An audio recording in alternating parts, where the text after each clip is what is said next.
Assalamualaikum warahmatullahi wabarakatuh. Salam sehat, salam sejahtera, salam sehat untuk kita semua Creative People. Jumpa lagi kita di Ngompor edisi berikutnya. Nah, ngobrol menurut porsi. Di hadapan kita sudah tampil ya, hadir seorang pemuda, pemuda militan, generasi penerus bangsa, tongkat estafet. Wah. Dan saya orang tua, ya, orang dulu. Jadi antara dua generasi ingin berbincang tentang segala hal, terutama yang dipahami beliau. Siapakah beliau? Saya biasa memanggil Bung Sainullah ya. Ada Muhammad Sainullah? Ada. Muhammad Sainullah. Nah, siapakah Bung siapakah Muhammad Sainullah? Nanti beliau akan mengungkapkan jati diri beliau, kesibukan beliau, profesi beliau, domisili dan sebagainya tentang beliau. Nah, tapi pada pengenalan awal kita ingin ngobrol ngalur ngidul saja Bung ya. Dari dunia sampai akhirat, dari hulu sampai hilir gitu ya. Apa saja yang mengalir, kita tanpa konsep, tanpa apa, bukan wawancara ya. Berpiung. Nanti Bung boleh balik nanya, tidak ada hostnya, kita hanya kawan ngobrol, bukan narasumber seperti seminar formal. Baik para creative people, Bung kita kenal untuk diundang di sini untuk berbicara tentang dinamika pergerakan mahasiswa. Karena beliau adalah seorang figur pergerakan ya, penggerak. Nah, seputar itu. Tapi tidak masalah juga kita berbicara apakah kata orang tidak nyambung ya, atau di luar konteks itu tidak masalah. Kita ngalur ngidul saja, apa saja yang mengalir, yang mesti ada sesuatu hal setelah orang melihat tayangan Ngompor. Minimal kita memberikan pakai asas manfaat. Baik, assalamualaikum warahmatullahi wabarakatuh. Waalaikumsalam warahmatullahi wabarakatuh. Terima kasih sudah memenuhi undangan tim Ngompor di Ciberdaya TV. Nah, kita bincang-bincang apa saja nanti. Silakan barangkali creative people ingin lebih mengenal lebih jauh siapa Bung Nah, sampai status terakhir ini masih kuliah kah, kerja di mana, dan apa saja aktivitas-aktivitas yang terkait dengan pergerakan, dengan profesi sehari-hari dan sebagainya. Silakan. Sebetulnya ini Bang, kalau dibilang tokoh pergerakan tuh selalu tapi ini pelaku kan. Insya Allah Bang, jika konsisten lah dengan idealisme kita. Nah, untuk saat ini saya masih aktif sebagai mahasiswa di salah satu universitas di Pontianak. Ya, namanya?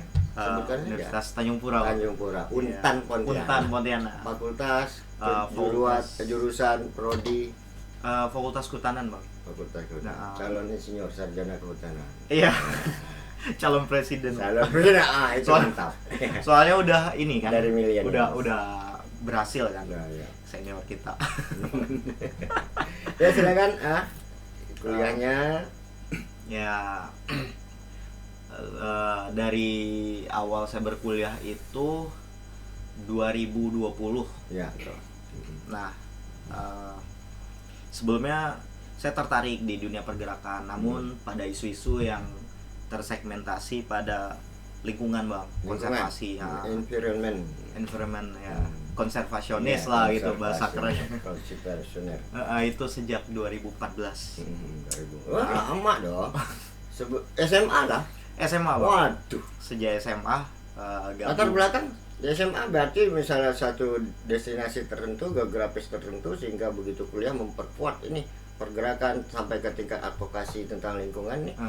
Latar belakangnya dari mana sih? Kampung halamannya? Oh, saya lingkungan kan dekat nih. Betul. Saya kebetulan dari Ketapang. Ya, Kabupaten Ketapang dan tinggal di ibu kotanya di Delta Pawan namanya. Delta Pawan.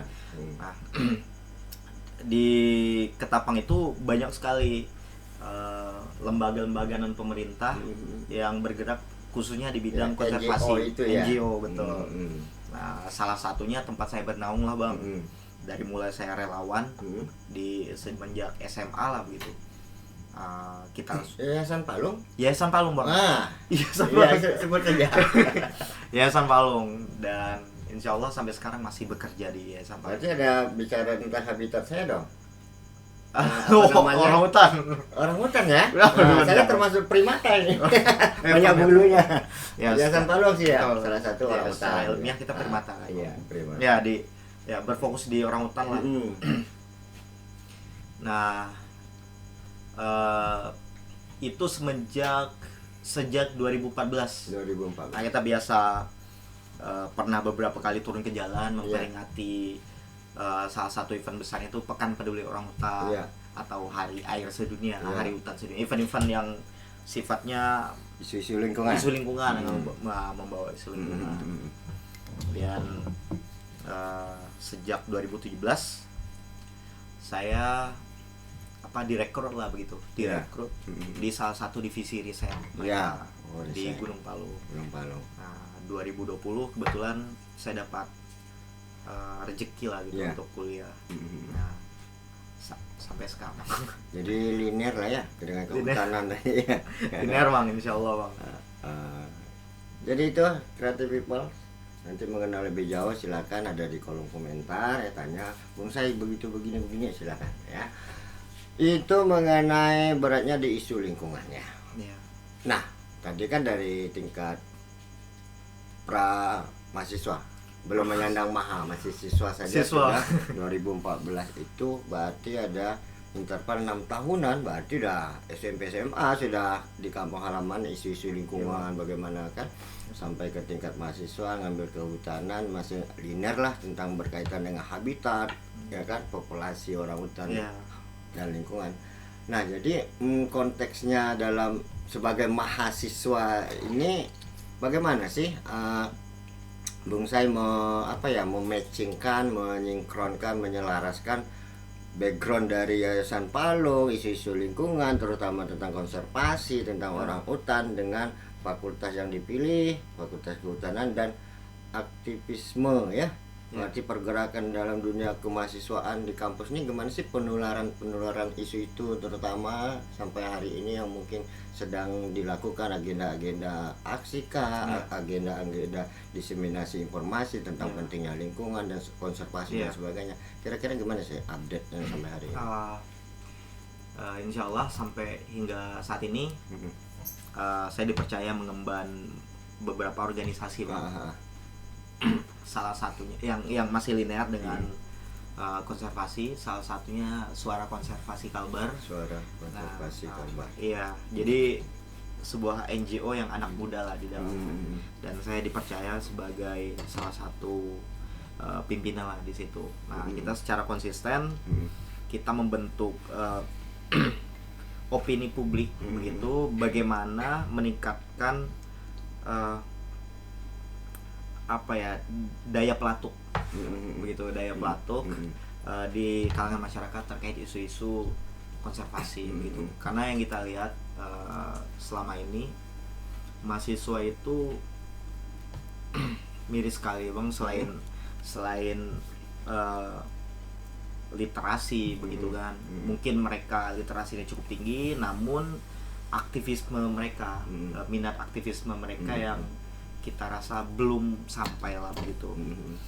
Nah, yang terlebih mahasiswa masih berkutat lah begitu ya, berkutat dengan hal-hal yang bersifat akademik begitu. Kutu buku, aktivitas di luar dan lain-lain lah. Isu-isu di luar seperti apatis atau gimana ya? Betul Bang, salah satunya yang bikin kita miris juga yang memotivasi kita untuk lebih bergerak begitu. Menginfluence kawan-kawan itu karena salah satunya itu apatisme mahasiswa itu di kalangan mahasiswa, sehingga selama beberapa tahun di Pontianak kita aktif begitu bergerak untuk memotivasi kawan-kawan begitu. Nah, bahwa gerakan tuh ada loh begitu, dan kita terus mengadvokasi mahasiswa berkenan dengan isu-isu pergerakan, bahwa pergerakan itu tidak buruk, pergerakan itu tidak demo unjuk betul rasa tidak gitu ya? tidak dikaitkan dengan anarkisme dan lain-lain. Ya, pergerakan juga berkaitan dengan berpikir, cara berpikir, literasi, paradigma, ya, mindset, betul. Berkaitan dengan intelijensial lah, gitu, maha tadi kan. Betul, maha. Jadi ya terlalu dikerdilkan sekali idiom pergerakan ini. Dikerdilkan. Nah, tentu ada pelaku dan korban. Mahasiswa merasa dikerdilkan. Apa sih? Apakah ada hantu belau atau aktor tertentu di balik pengerdilan itu? Apakah dari sistem pendidikan tinggi, mekanisme mahasiswa di kampus, aktivitas mahasiswa di kampus, misalnya kebijakan-kebijakan universitas, apa sih apa namanya yang menjadi sebuah gerakan yang kita anggap pengerdilan itu apa, karena apa sih, indikatornya apa sih? Baik, tentunya kita melihat ada sebuah sistem yang membuat atau mempersempit ruang pergerakan begitu Bang. Karena terbukti semenjak era reformasi begitu kan, yang membuat kita hidup, ya, bidan yang melahirkan reformasi itu pergerakan mahasiswa itu sendiri Bang. Salah satunya bukan kampus. Ya, saya nggak mau bicara kayak gitu loh. Nah, nanti kan terkait birokrasi, dosennya kemana? Kamu jangan demo-demo terus, kejar IP. Kejar IP. Nah, dorongan mahasiswa untuk cepat lulus, kemudian cari kerja begitu, terkungkung pada hal-hal yang sifatnya realis gitu Bang, empiris, pragmatis, betul, pragmatis, sehingga mempersempit ruang pergerakan itu di kalangan mahasiswa. Ditambah lagi seperti yang kita ketahui, pergerakan mahasiswa, aktivisme mahasiswa begitu, itu biasanya kita sebagai mahasiswa kan biasanya sebagai fungsi antitesa pemerintahan yang sah, status quo yang sah, begitu oposan begitu kan, oposan status quo siapapun lah ya Bang, kita tidak memandang rezimnya gitu ya. Rezim begitu. Nah, justru itu membuat kekhawatiran tersendiri pada lingkaran status quo. Nah, itu asumsi yang kita bayangkan saat ini, sehingga dibuatlah sebuah sistem yang kita yakini itu terstruktur sekali dan sengaja dibuat untuk mempersempit ruang gerak mahasiswa dalam dunia aktivisme itu. Nah, gitu. Menurut kami ya Bang, asumsi. Apakah ini kita bisa a priori bahwa karena sistem perguruan tinggi, birokrasi kampus, universitas apapun namanya, apakah kalau kita mau otokritik, apakah memang mentalitas mahasiswa yang dari SMA kemudian jadi kuliah itu kan sudah berangkat dengan doktrin-doktrin, pesan orang tua misalnya, nah kau kuliah-kuliah ya, jangan demo-demo terus. Nah, jadi mahasiswa sekarang pokoknya tahunya berkutat akademis, nah mau tahu ada isu-isu yang mestinya menjadi ranah pergerakan mahasiswa untuk dibela, advokasi pada masyarakat sekitarnya. Betul. Ataukah memang dari birokrasi kampus itu sendiri, kalian nih kuliah kejar IP, jangan demo, apa sih untungnya gitu ini. Nah, bagaimana antara a priori kita berpihak oposan tadi terhadap otokritik? Sebenarnya ini dari mana nih kelemahan apatisme mahasiswa ini? Apakah memang dari dalam mahasiswa sendiri, atau memang dari kungkungan belenggu kampus, atau birokrasi kurikulum dan sebagainya? Coba ada yang spesifik nggak, yang isu yang misalnya Bung saya ungkapkan di situ, apa sih yang menjadi pemicu utama lemahnya apatisme aktivisme mahasiswa di kampus? Dan nanti kita kaitkan dengan tridharma perguruan tinggi kan ada. Betul. Padahal dari sisi perguruan tinggi itu sendiri, setelah mahasiswa masuk mahasiswa, mereka sudah berhadapan apa itu tridharma perguruan tinggi. Nanti mungkin Bung saya bisa breakdown apa sih isi dari itu, 3 dharma perguruan tinggi itu. Nah, keterkaitan dengan sekarang tinggal kita mungkin ada sintesa antitesa dengan apa namanya realitas yang ada. Mahasiswa lemah karena begitu begini, ini memang kelemahan mahasiswa, bukan karena kampusnya. Nah, seperti itu. Sebetulnya ada beberapa hal yang kalau dibahas itu cukup rumit dan nah bahasanya harus dibuat komprehensif. Intinya yang Abang sebutkan tadi, selain tuntutan orang tua, sistem yang sengaja didesain by design begitu, dan budaya juga, kultur budaya di kalangan mahasiswa itu sendiri terkait betul, terkait pandangan mereka terhadap pergerakan itu bagaimana. Nah, hal ini tentunya didorong juga dengan tingkat literasi di kalangan mahasiswa gitu. Ya walaupun literasi mereka tinggi, literasi dalam bidang apa dulu gitu kan. Ada juga mahasiswa yang mereka memang berfokus pada kegiatan akademis mereka begitu kan. Mereka dapat nilai yang cukup tinggi di kampus mereka, itu tidak lepas dari dorongan literasi. Namun literasi yang bagaimana juga begitu kan. Nah, yang kita maksud itu beberapa hal, salah satunya ya adalah dorongan dari orang tua gitu kan. Mereka dikirim ke ibu kota berkuliah, outputnya untuk cari kerja. Outputnya untuk cari kerja. Nah, mereka berpandangan pragmatis lah gitu kan. Kemudian minat mereka dalam organisasi ini berkaitan sekali dengan nilai-nilai pergerakan, Bang. Ya kan? Karena kita bergerak itu tidak bisa sendiri. Nah, kalau sendiri keok juga, Bang. Nah, karena apatisme itu membuat mereka individualis lah gitu. Bisa dibilang begitu. Sehingga minat mereka untuk berkelompok, menyuarakan pendapat dalam kelompok begitu, itu kecil. Nah, itu juga. Nah, selama ini di organisasi-organisasi, baik itu organisasi kepemudaan maupun organisasi, saya tadi berapa kali Bung Sai menyebut organisasi-organisasi ya dari lingkungan tadi ya. Kalau di kampus, di khususnya Fakultas Kehutanan sendiri, organisasi kampus yang Bung Sai geluti sampai hari ini, duduk dalam jabatan apa, dalam organisasi kemahasiswaan itu apa sih? OKP mahasiswa gitu. Kalau di Fakultas Kehutanan itu sendiri, saya masyarakat silva, Bang. Masyarakat silva, bukan kampus lah ya istilahnya. Kalau misalnya organisasi kemahasiswaannya sendiri, seperti Cipayung misalnya, salah satu unsurnya apa? Oh, ada, Bang. Insya Allah sampai sekarang kita masih konsisten di Gerakan Mahasiswa Nasional Indonesia atau GMNI. Divisi apa tuh? Saya di Komisariat Fakultas Hukum ya? Bukan, Bang. Saya di DPC, di Dewan Pimpinan Cabang Pontianak. Di Pontianak. Di bidang ideologi dan kaderisasi.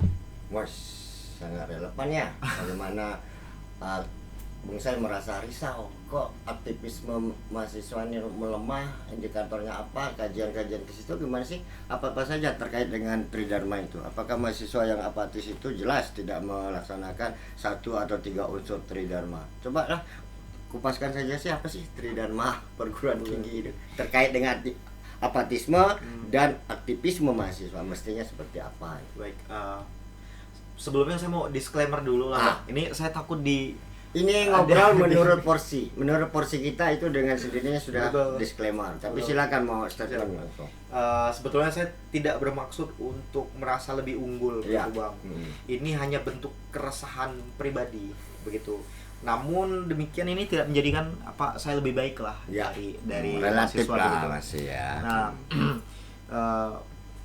tapi kalau dipendam lama cukup sulit juga karena berkenaan dengan kaderisasi yang mana itu menjadi tugas pokok dan fungsi saya. Nah, logika dasarnya, Bang, organisasi perlu kader. Nah, kader ini dibagi lagi, Bang. Apakah dia kader organisasi atau kader ideologis? Begitu kan, Bang? Nah, kader organisasi lah dulu sembari berjalan, ya doktrin-doktrin itu masuk sehingga ya harapan kita dia lebih mendalami lah terkait ideologi. Ini kan pasti setiap organisasi ada kadernya ya, Bang. Nah, kader itu dulu, Bang, yang menjadi keresahan kita, kadernya mana. Nah, kader ini tidak lepas dari mahasiswanya itu sendiri, kultur budaya mahasiswa itu sendiri. Nah, yang kita lihat saat ini kan kebanyakan lah ya, Bang, kebanyakan tapi tidak semua mahasiswa itu pergi pagi, pulang sore, mandi, makan, ke kafe begitu, atau ada yang sebagian mereka menyibukkan diri di dalam kamar, menonton drama series, tipikal ya. Ya begitulah. Karena saya juga pernah malas lah mereka untuk bersosialisasi lah di luar gitu, sosialisasi aktif yang berarti lah begitu ya Bang, karena begitu. Nah, jika mengacu pada Tridharma perguruan tinggi ini kan ada 3 nih Bang. Yang pertama itu adalah pendidikan dan pengajaran. Pendidikan dan gitu. pengajaran. Kemudian itu yang kedua kan ada penelitian dan pengembangan. Nah, yang terakhir itu pengabdian kepada masyarakat. PKM, pendidikan. Pengabdian kepada masyarakat. Betul. Nah, mahasiswa yang kita maksud itu tidak semua ya Bang. Disclaimer dulu ya. Ini saya takut juga nih Bang. Yang 2 ini udah pasti Bang. Tridharma perguruan tinggi yang pertama dan kedua ini saya rasa semua mahasiswa pasti. Namun yang ketiga ini belum tentu Bang. PKM itu. Nah, ruang gerak mahasiswa di dalam dunia aktivisme itu salah satu bentuk manifestasi PKM pada poin yang ketiga. Ini menurut saya Bang. Menurut saya. Ulangi. Salah satu manifestasi dari mana? Dari poin Tridharma perguruan tinggi yang ketiga, pengabdian kepada masyarakat. Begitu. Nah, dengan kita mengadvokasi masyarakat begitu, mewakili mereka isu-isu yang menurut mereka itu cukup transcendence begitu, cukup jauh. Karena ini memang ranahnya akademis begitu, akademisi, kita sebagai masyarakat akademik harusnya kita mengambil poin itu. Mengambil porsi mewakili masyarakat begitu. Kan masyarakat menurut kita maaf ya Bang. Silakan tisu, ada tisu. Wah, minum dulu Bang.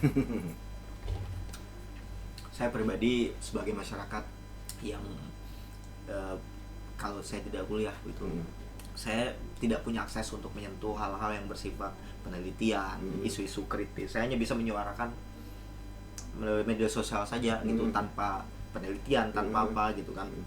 Nah, ketika saya menjadi mahasiswa, ini bentuk keuntungan tersendiri untuk saya gitu. Aksesibilitas yang sebelumnya tidak bisa kita jangkau, sekarang bisa kita jangkau. Nah, sekarang karena kita memiliki akses, bagaimana kita memanfaatkan itu supaya bisa bermanfaat bagi masyarakat yang tidak memiliki akses tersebut. Nah, jadi Tridharma perguruan tinggi sejak awal siswa menjadi mahasiswa sebenarnya sudah mencerap pengabdian masyarakat dari kalangan mahasiswa itu justru simultan. Selama mereka bermahasiswa, aktif di kampus, justru sudah melakukan pengabdian masyarakat, gitu kan? Nah, artinya bukan berarti nanti dah lepas aku kuliah udah jadi sarjana baru mengabdi ke masyarakat. Berarti kan gagal Tridharma perguruan tinggi. Asumsi kita, a priori kita, apakah ini karena belenggu dari perguruan tinggi? Tidak juga. Karena sejak awal masuk kuliah bahwa sebenarnya Tridharma khususnya yang ketiga, pengabdian kepada masyarakat itu sebenarnya sudah menuntut mahasiswa untuk tidak apatis. Betul. Aktivisme itu gitu kan. Nah, cuma karena mungkin masyarakat mahasiswa dianggap masyarakat ilmiah, jadi Tridharma dari 1-2-nya saja yang mungkin linear bagi mereka. Nanti ngabdi ke masyarakat nanti dah kalau udah sarjana atau lepas dari kampus. Betul. Nah, ini bagaimana sih bagaimana diseminasi tentang Tridharma ini sebagai penguatan bagaimana mahasiswa sebenarnya simultan selama menjadi menyandang mahasiswa sudah harus mengabdi pada masyarakat. Bagaimana sih konsepsi dari Bung Sai? Bagaimana sambil mahasiswa kita tetap mengabdi kepada masyarakat? Karena itu sebenarnya tuntutan dari Tridharma perguruan tinggi. Gimana itu? Kalau mengaplikasikan poin ketiga setelah kuliah berarti bukan Tridharma perguruan tinggi. Itu tadi. Nah, bagaimana ini? Bagaimana memberikan edukasi pada adik-adik mahasiswa atau teman sesama mahasiswa Bung Sai? Ya, saya jadi ingat Bang. Saya jadi ingat satu kutipan dari Tan Malaka, Bapak Republik kita. Dalam bukunya Dari Penjara ke Penjara tahun 1949. Nah, ini yang menurut saya ini cukup menampar kita lah. Hmm. Pergerakan tuh adalah nafas dari revolusi Bang. Revolusi. Ini kan yang sering kita dengar kan. Nanti kita kupas juga ya. Revolusi ini bayangan orang berdarah-darah ya, tembak-tembakan nih. Iya kan makna revolusi sesungguhnya gitu. Karena kan yang sering kita dengar kan jadilah mahasiswa yang revolusioner, yang progres, yang radikal, dalam kan? berpikir secara iya kan radikal gitu. Radikal bukan teroris loh. Ya, radikal ini juga betul. Kita melakukan pencerahan lah di situ. Radikal maksudnya bukan fundamentalis ya. Radikal. Dia. Kan banyak nih persepsi nih. Nah, yang mana sih? Gitu. Nah, jadi Tan Malaka pernah bilang pergerakan adalah nafas atau nyawa dari revolusi. Revolusi tanpa pergerakan adalah mimpi belaka. Jadi revolusi ini kan adalah bentuk perubahan dari satu fase ke fase yang baru yang lebih baik lah. Begitu ya, Bang ya? Ya. Biasanya revolusi ini diambil dari kata re dan evolusi kan Bang. Evolusi kan perubahan bentuk. Revolusi ini adalah pasti siklus gitu, mengubah kembali gitu. Sesuatu yang buruk menjadi fase yang lebih baik lagi. Yang lambat, yang cepat gitu ya. Nah, lambat menjadi cepat begitu. Revolusioner kan begitu. Nah, ini yang seharusnya disadari oleh mahasiswa menurut kita. Kita sebagai mahasiswa. Nah, satu lagi Bang. Idealisme adalah kemewahan terakhir. Saya ada baju kaosnya, baju kaos Tan Malaka. Idealisme adalah kekayaan terakhir. Kemewahan terakhir seorang pemuda. Gitu. Saya ada baju kaosnya. Ini kan range pemuda ini kan dari masa produktif kan Bang, dari mulai umur 17 tahun nggak sampai kalau 40. Kita mungkin 15 kali ya. 15 ya. 15 di bawah 20 lah. 15 sampai di bawah 20 gitu kan. Usia produktif. 15 sampai 40 lah, 45 tahun. Masih pemuda loh, 40. Masih pemuda. Nah, di luar dari panggil uncle ya, panggil om. Betul. Karena pemuda Korea itu 20 tua. Betul. Di bawah 30 itu pemuda. Dan itu udah bapak-bapak. Betul. Nah, kita kan udah masuk dalam fase bonus demografi. Artinya kan masa produktif lebih tinggi daripada masa non produktifnya lagi. Nah, ditambah lagi yang menguntungkan kita. Mahasiswa itu waktunya terbatas, mengacu pada Kemendikbud kan 7 tahun ya, 7 tahun artinya 14 semester. Nah, kona dia udah lewat jauh atau daftar di kampus. Nah, anggaplah kita mahasiswa itu sejak umur 19 tahun, 19 tahun anggaplah 4 tahun lah ya, 4 tahun itu 23. Waktu cepat lah begitu sebagai mahasiswa ditambah organisasi berarti 23 tahun. Itu pendek sekali Bang, 4 tahun sebagai mahasiswa. Sebagai pemuda itu panjang. Nah, untuk menerapkan Tridharma perguruan tinggi kita hanya punya waktu 4 tahun. Begitu. Nah, kalau pasca sarjana kan memang kategorinya mahasiswa cuma mereka kan lebih tidak semua juga. Iya. Tujuan mereka kan beda lagi dengan mahasiswa S1. Orientasi mereka S2 itu. Nah, 4 tahun Bang. Walaupun gap pemuda itu cukup panjang hingga umur 45 tahun, ya kan? Fase mahasiswa itu pendek sekali. Nah, ketika mahasiswa itu tidak sadar bahwasanya apakah mereka secara utuh mengimplementasikan Tridharma perguruan tinggi itu kapan lagi? Begitu kan? Nah, kalau yang 1-2 itu kan menurut Abang kan linear betul. Nah, ketiga ini nah itu bisa juga tidak. 4 tahun lumayan loh selama mahasiswa. Betul. Dengan godokan ilmu, berkumpul di masyarakat ilmiah, analisisnya, SWOT-nya dapat selama kuliah, mengabdi kepada masyarakat. Sebenarnya perguruan tinggi sudah menyediakan sejak awal tadi.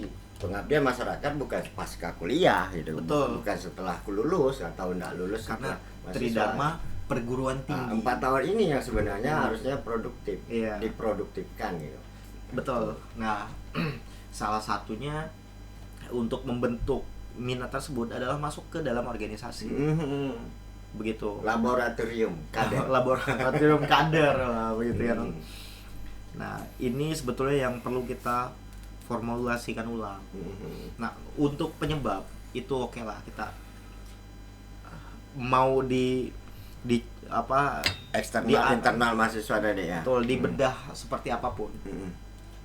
Penyebab dari turunnya minat mahasiswa ini dalam dunia pergerakan itu ya kecil lah peluang manfaatnya begitu. Sekarang kita keep moving gitu kan, berjalan ke depan. Bagaimana caranya kita mereformulasikan ulang metode-metode untuk kaderisasi. Nah, paling tidak spesifiknya ya salah satunya adalah merubah metode gerakan gitu. Merubah stigma mahasiswa atau enggak yang awalnya atau itu tidak lebih awal memaknai konsepsi pergerakan itu saja, bahwa misalnya tadi udah kita singgung di awal, mahasiswa itu harus selalu melakukan pergerakan. Ya di benaknya hanya satu tunggal, demo. Konsep demo, unjuk rasa, protes sana, protes ini, jadi oposan pemerintah. Nah, menurut pemahaman Bung Sai sendiri, pergerakan itu apa? Tidak hanya selain demo, itu apa sebenarnya yang juga termasuk pergerakan gitu? Ya, menurut kami gerilya dalam penulisan, dunia penulisan itu salah satu bentuk pergerakan juga begitu. Tinggal isu apa yang secara konsisten kita angkat. Ya. Begitu. Nah, selain itu penelitian. Itu berkenaan dengan penulisan juga, emang yang organisasi. Kemudian yang lebih penting yang adalah pergerakan ini harus bersentuhan langsung dengan masyarakat. Nah, itu yang mau disebut, bahwa termasuk bagaimana di luar kampus itu sendiri itu yang menjadi universitas sesungguhnya, kan gitu. Betul. Dan yang kita maksud itu bersentuhan langsung universitas kehidupan ya. Universitas kehidupan, betul. Adalah kembali ke masyarakat, salah satunya mengadvokasi masyarakat. Yang biasa kita sebut lah sekarang bakti sosial. Bakti sosial. Nah, ini di Untan itu sendiri beberapa organisasi keagamaan mereka cukup aktif bang, melakukan bakti sosial, dan mereka selalu keluar. Nah itu tinggal isu mereka lagi, pasti mereka tetap bawa isu agama atau isu PKM yang bersifat kemasyarakatan lah. Nah, gitu. sekarang kita ini kan bagaimana meretas mindsetnya. Nanti tadi itu pergerakan demo, unjuk rasa. Kemudian bilang bakti sosial. Bakti sosial itu buang sampah bersama, bersihkan air. Nah, ini juga betul, bagaimana makna sebenarnya bakti sosial itu. Yuk kita baksos yuk ke sana. Yang terbayang itu kerja bakti istilahnya kan, ngangkut sampah, bersihkan lingkungan, galak parit, bongkar sampah atau apa. Nah, itu tolong juga bagaimana literasi kawan-kawan mahasiswa itu tidak tunggal seperti itu. Oh, baksos itu kerja bakti fisik ya. Misalnya penyuluhan, memberikan edukasi, advokasi pada masyarakat, itu juga merupakan baksos gitu. Baksos juga bang. Nah betul. Itu tadi selain pergerakan apa saja, baksos apa saja. Ya. Nah, kayaknya lebih spesifik nih. Jadi jangan hanya terminologi ini, definisi istilah ini bulat, padahal sebenarnya tidak sesungguhnya itu. Iya. Nah coba. Sebetulnya gini bang, pergerakan ini dapat dimaknai banyak hal, dan mudah sekali diwarnai begitu. Pergerakan ini bisa juga dengan ruh keagamaan begitu kan, kan juga gerakan begitu. Ada juga yang mereka ruh pergerakannya kebangsaan begitu, nasionalisme begitu kan.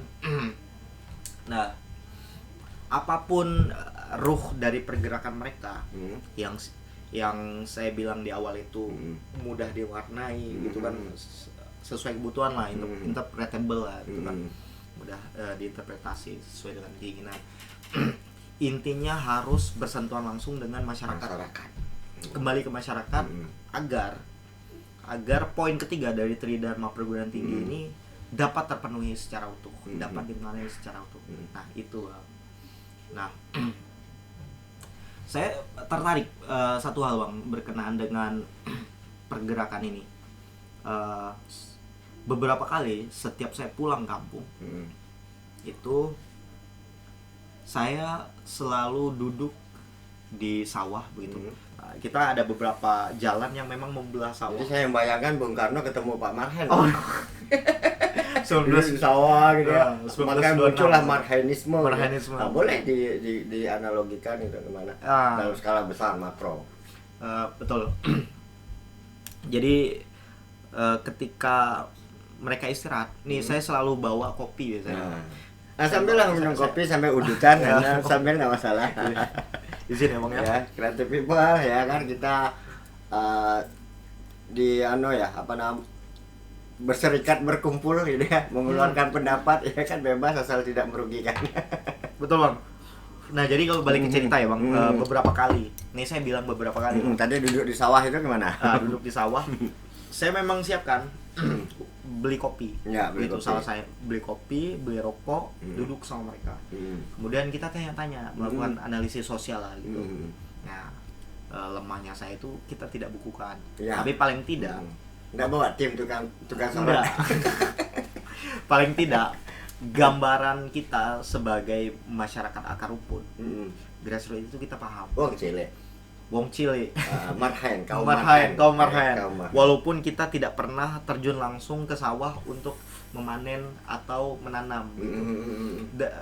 Paling tidak kita paham berapa keuntungan, kerugian, terus apa tantangan dan hambatan yang mereka Kapitalisasi hadapi. nanti di pasar. Betul. Dan motivasi mereka kenapa menjadi petani dan lain-lain. Itu kita paham, sehingga kita punya modal ke depannya di kemudian hari. Modal sosial. Modal sosial, betul. Wah, ini mudah diinterpretasi nih bang, modal sosial, modal politik ya. Kontrak sosial, kontrak politik. 2024. 2024 ya. Biasa bersyamari ya. Nah, kita punya data empiris. Begitu kita punya pengalaman langsung bersentuh dengan masyarakat ketika kita ketemu dengan satu kalangan akademisi lah begitu. Ini tidak bermaksud kita mengsegmentasi inilah ya bang, kelas gitu, nggak bermaksud demikian begitu kan. Nah tinggal bagaimana caranya hasil penelitian empiris kita gitu kita ilmiahkan begitu. Nah hasil ini menjadi bahan dasar kita untuk mengadvokasi masyarakat. Begitu, salah satunya memberikan Apakah juga merekomendasikan kepada stakeholder pemangku betul, kepentingan. salah satunya outputnya itu salah satunya adalah menyurati rekomendasi pada pemangku kebijakan, stakeholder lah begitu. Ya, kita bicara dengan petani, kita tahu kemana, ke dinas mana begitu. Nah, ini Pak kita bawa surat rekomendasi begitu kan. Ini ada data-data real yang kita ambil Masyarakat secara langsung ini, masyarakat. ya. Ternyata ini keberatan masyarakat, dan masyarakat butuhkan ini. Gitu. Dan itu berdampak langsung. Dan itu dilakukan mahasiswa dong. Mahasiswa aktif ya. Mahasiswa aktif. Berarti Betul. sudah memupus apatisme menjadi aktivisme. Aktivisme. Ini lebih diperdalam nih. Aktivisme. Nah, itu pergerakan yang kita maksud. Dan itu dilakukan sebetulnya sendiri juga bisa, tapi berkelompok. Itu lebih efisien. Itu yang cita-cita yang akan saya laksanakan insyaallah dalam beberapa waktu ke depan. Amin. Itu sih Bang, berkenaan dengan aktivisme. Intinya dari apa yang kita bicarakan, perlu adanya reformulasi ulang metode gerakan untuk menarik mahasiswa dari garis apatisme menjadi aktivisme. Bergabunglah di salah satu organisasi di kampus, ya kan, di fakultas masing-masing, komisariat masing-masing. Betul. Menurut kami nggak apa-apa lah di awal itu mereka jadi kader organisasi dulu. Belum jadi kader ideologis begitu, nggak apa-apa. Sembari berjalannya waktu, dengan kontinuitas mereka beraktivitas di wadah tersebut, doktrin itu akan masuk dengan sendirinya, begitu. Dan mereka akan jadi pada akhirnya akan jadi kader ideologis. Dalam konteks rekrutmen tadi sebagai kader misalnya organisasi kader ideologis sebuah organisasi di kampus, kan ada latar belakang selama menjadi siswa, kan ada aktivisme siswa. Apakah mereka sebelum ke mahasiswa mereka sudah jadi anggota pramuka, aktif di pramuka, aktif di OSIS, aktif di ekstrakurikuler, mau seni budaya dan sebagainya. Nah, apakah ini linear? Kalau misalnya apatisme mahasiswa sebagian besar di satu angkatan sebuah kampus misalnya, sebuah fakultas misalnya, ini melemah karena pada saat rekrutmen tahun akademik itu banyak siswa-siswa yang memang tidak berlatar belakang organisasi. tidak aktif selama menjadi siswa? Bisa jadi kah? Kemungkinan besar. Nah, kan gitu. Kemungkinan Nah, besar. sehingga terbawa-bawa udahlah siswa itu hanya ngejar kelulusan supaya gampang akademis masuk ke perguruan tinggi. Sebenarnya mereka kutu buku semua, dan kutu bukunya memang utopis gitu. Tidak berpikir bagaimana di luar mereka ada kepentingan masyarakat yang perlu diedukasi setelah mereka menjadi mahasiswa. Lebih gencar lagi pergerakan sampai misalnya Bung saya tadi selama masa luang kuliah, tidak ada perkuliahan, pulang kampung mendekati masyarakat. Nah, ini kan motivasi-motivasi yang memang dari latar belakang siswa menjadi mahasiswa, kemudian sejak masuk mahasiswa ada pengabdian kepada masyarakat itu justru saat di kampus gitu kan. Betul. Nah itu Betul bagaimana tadi kembali bagaimana? Apa saja sih yang dimaksud dengan item-item dari pergerakan itu? Selainnya salah satu demonstrasi, kemudian itu ini ada beberapa sih ranah bawa turunan dari pergerakan itu sendiri yang dimaksud disebut pergerakan itu adalah ini bukan hanya demonstrasi dan unjuk rasa itu. Apa saja sih? Sebetulnya jika dimaknai secara luas ini pergerakan ini cukup banyak Bang. Apa unit-unitnya lah begitu, unit gerak, unit kegiatannya, turunannya. Selain ya memang demonstrasi itu ada juga kampanye isu. Kampanye isu bisa melalui media sosial, itu juga bentuk gerakan Bang, gitu. Kemudian ada advokasi masyarakat seperti yang kita gambarkan tadi, ketemu dengan masyarakat, kemudian outputnya itu analisis ada rekomendasi sosial, ada rekomendasi dan lain-lain sehingga berdampak pada masyarakat. Kemudian selain itu bakti sosial gitu, dalam gambaran yang besar gitu, seperti yang Abang bilang tadi, gotong royong, bersihkan sampah lingkungan, betul. Atau dalam sudut pandang lingkungan, menanam pohon itu juga salah satu bentuk pergerakan.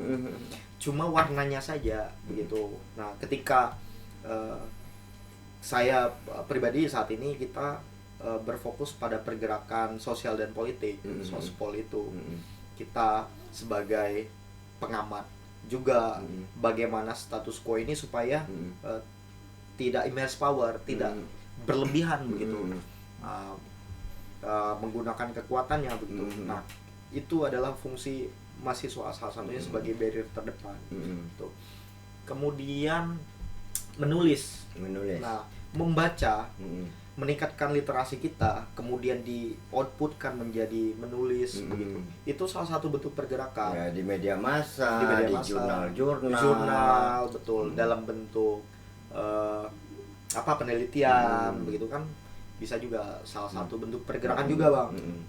Kemudian yang penting, yang terlebih itu adalah pergerakan tidak lepas dari wadah. Betul. KM, OKP, organisasi OKP, kemahasiswaan, organisasi kepemudaan. Itu juga bagian dari pergerakan Bang. Berorganisasi begitu. Nah, di awal sebetulnya tidak menjadi, ketika mahasiswa itu aktif begitu di OSIS, di PMR, PKS ya kan? Patroli keamanan sekolah, kemudian ada di OSIS juga tadi pramuka, school seni budaya, gitu kan? Organisasi background latar belakang selama siswa gitu ya. Ada rohis. Ketika mereka melanjutkan ke perguruan tinggi, ini ada dua ini Bang, ada dua kemungkinan. Bisa juga mereka mencari organisasi yang linear, atau bisa juga mereka yang baru. Challenge mencari yang baru atau tidak mencari sama sekali. Ya, apatis tadi. Betul, karena pertama tuntutan kultur budaya, kemudian tuntutan dari akademik gitu. Jadi pandangan kita kan, nih nggak bisa nih kalau kuliah sambil berorganisasi itu sibuk, nanti nggak bisa bagi badan begitu, nanti IPK kita turun. Saya pribadi juga membuktikan bahwa itu salah. Nah, insya Allah lah IPK saya masih aman. Amin. Organisasi sampai saat ini masih aman. Itu balik lagi ke kita sendiri Bang. Bagaimana kita memaknai diri kita, meletakkan diri kita di mana agar berfungsi, bermanfaat di kalangan masyarakat. dan terimplementasikan Tridharma perguruan tinggi itu justru selama kuliah menjadi mahasiswa, dan lebih menjadi organisasi di kampus itu juga menjadi laboratorium kader, laboratorium bagaimana menjadi masyarakat ilmiah, sehingga menjadi bekal yang mumpuni ketika sudah terjun ke masyarakat, ya kan, ke masyarakat. Apakah linear dengan kesarjanaan, misalnya sarjana hukum misalnya kan, apakah linear menjadi advokat, ya kan, pengacara dan sebagainya, atau tidak sama sekali tapi tetap melakukan sesuatu yang dasar di Fakultas Hukum tadi menjadi penguat pengabdian masyarakat di bidang hukumnya sendiri, atau di luar mengadvokasi, atau yang sosial tidak sama sekali dengan kesarjanaannya, begitu juga kehutanan gitu ya. Nah, ini menjadi pandangan tersendiri Bang, diskursus tersendiri. Ini menarik Bang. Sepertinya melihat tren saat ini, perusahaan, baik itu perusahaan, NGO dan lain-lain, mereka tuh tidak memandang background mahasiswa, background pendidikan. Salah juga bilang background pendidikan. Tidak memandang latar belakang akademik mereka.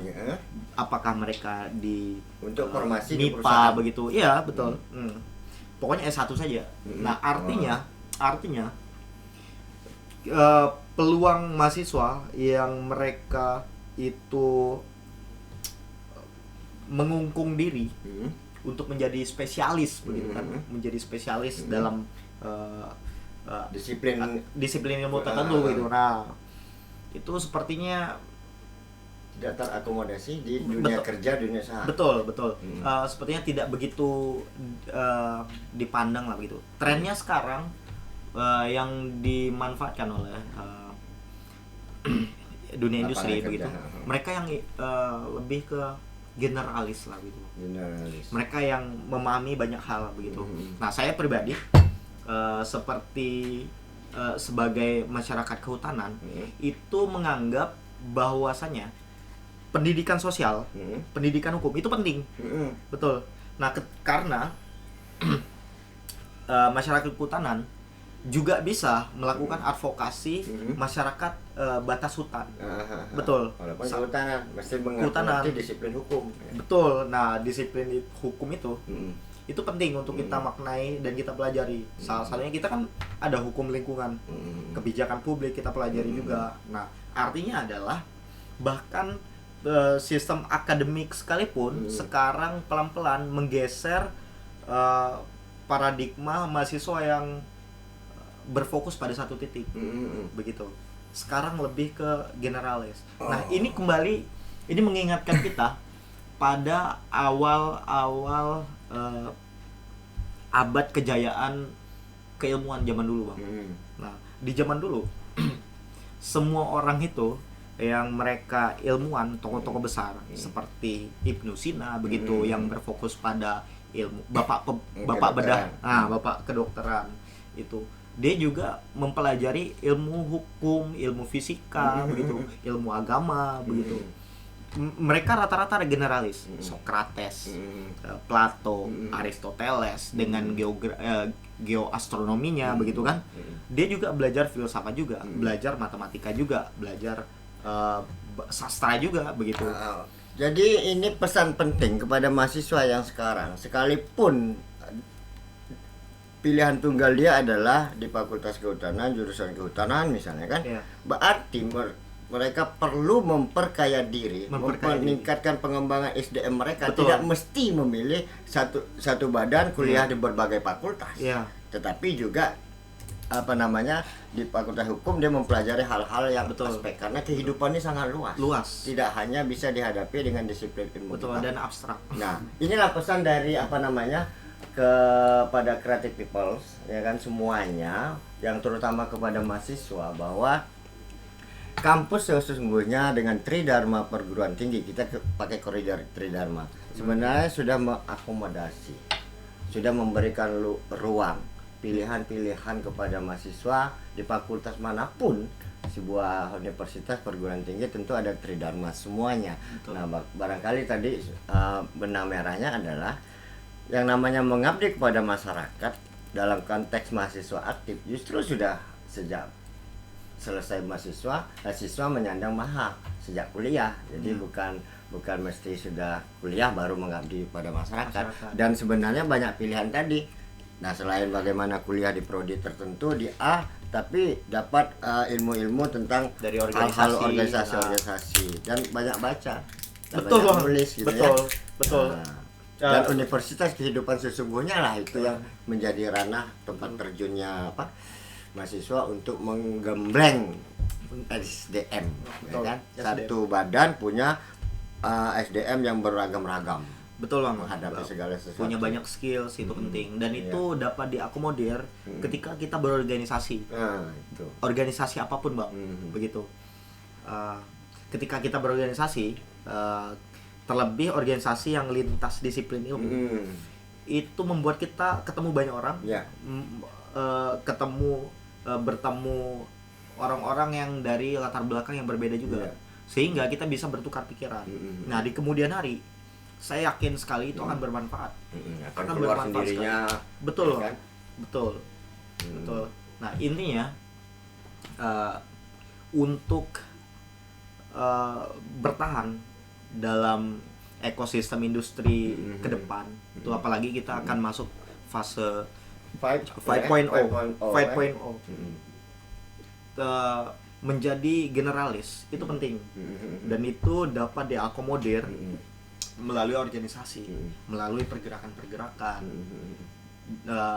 melalui peningkatan budaya literasi juga, ketemu banyak orang dan itu penting. Nah, kita dalam segmen terakhir kita ini, obrolan terakhir kita ini, ada tidak sih motivasi pengalaman empiris yang saya alami ini men-trigger kawan-kawan mahasiswa untuk menghilangkan apatisme ini apa saja sehingga setelah ini tidak apatis lagi tapi sudah menentukan pilihan, aku masuk UKM ini, aku masuk OKP kepemudaan mahasiswa ini dan sebagainya. Motivasi apa sih untuk melepaskan apatisme itu? Sebetulnya memahami tuntutan zaman saja Bang. Ya. Kita sebagai mahasiswa jika berpikir secara realistis lah gitu, ternyata menjadi generalis itu penting, dan itu dapat menjadi generalis dapat diakomodir dengan berorganisasi. Ketika kita berorganisasi, kita sudah siap menanggalkan apatisme kita di universitas kehidupan sesungguhnya. Di universitas karena di luar ekspedisi BMKG ternyata dunia ini kan kita kuliah di fakultas kehutanan, tiba-tiba pasar dunia usaha dunia kerja tidak memerlukan itu. Betul. Tapi kita ingin kerja, tapi kita ingin berusaha. Nah, kalau kita tidak punya skill, nah ini jadi habislah dalam bursa kerja kita tidak masuk hitungan. Betul, itu dari pandangan realistis ya, tapi ketika kita berpandangan idealis gitu ya, itu sebetulnya balik ke kita sendiri Bang. Orang lain dapat meyakinkan kita, tapi masalahnya kita mau buka pintu atau tidak, begitu. Nah, ketika kita mahasiswa, harusnya untuk menjadi mahasiswa yang seutuhnya, kita harus memanfaatkan 4 tahun ini sebagai mahasiswa untuk mengimplementasikan tridharma perguruan tinggi dan pergerakan, bergabung dengan organisasi-organisasi tertentu begitu umum lah ya Bang, dan melakukan pergerakan di dalam organisasi tersebut sebagai wadah. Itu adalah bagian penting kita sebagai mahasiswa secara utuh. Ya. Itu Bang. Karena kampus, laboratorium ilmiah, masyarakat ilmiah, tentu kita dengan rasionalisasi berpikir secara ilmiah, sistematis dan akademis, ya kan, baru bahasanya sesuaikan dengan di kampung mana kita tidak bisa perlu bahasa mahasiswa. Betul. Tentu bahasa masyarakat, ilmu komunikasi juga penting, komunikasi publik dan sebagainya. Nah, ya terima kasih Bung Sai untuk sharingnya, dan sebelum lupa apabila ngompor menghubungi Bung Sai jadi kawan ngobrol lagi, mohon perkenannya, kesediaannya kami sangat dengan senang sekali isu-isu yang linear dengan hari ini atau yang lain-lain. Ya, terima kasih semua. Creative People, kita tidak menyimpulkan hal-hal yang sudah kita bicarakan karena kita sudah yakin Creative People bisa memilih. Moga-moga saja kita selalu berharap ada manfaat, ada benang merah yang bisa ditangkap dari isu yang disampaikan bersama kawan ngobrol kita Bung Sai. Terima kasih untuk perhatiannya semua. Insya Allah kita jumpa lagi. Nah, ini kita untuk selalu panas gitu ya, membakar energi kita nih. Kita ada punya salam ngompor panas selalu. Nah, kita cukupkan sampai di sini. Terima kasih semuanya sebenarnya TV ini publiknya Creative People. Wabillahi taufiq wal hidayah. Wassalamualaikum warahmatullahi wabarakatuh. Karena tadi Bung Sai dengan salam pergerakannya merdeka gitu ya. Kita tutup dengan salam ngompor panas selalu, merdeka. Merdeka.